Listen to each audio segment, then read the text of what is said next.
हा अख्खा जंगल पेटलेला आहे।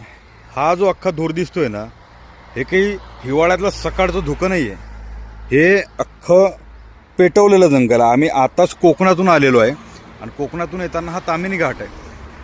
या ताम्हिणी घाटातून हे सगळं दिसते। अक्षरशः आम्ही त्याच्या शेजारून आलेलो आहे आणि लोकांनी अक्षरशः अख्खं जंगल पेटून दिलेलं आहे। या जंगलात कितीतरी प्राणी पक्षी राहतात।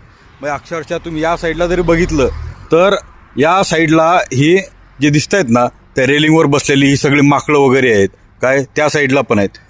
म्हणजे अक्षरशः या प्राण्यांचं काय हा विचार करायला आपल्याला पाहिजे।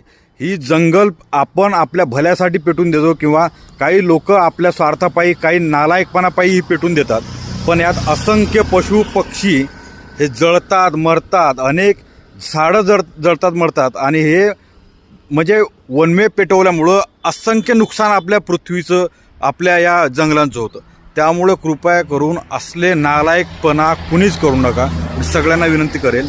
आणि जाताना दिसला जरी असं कोणी करताना, हा ना चपलांनी त्याला।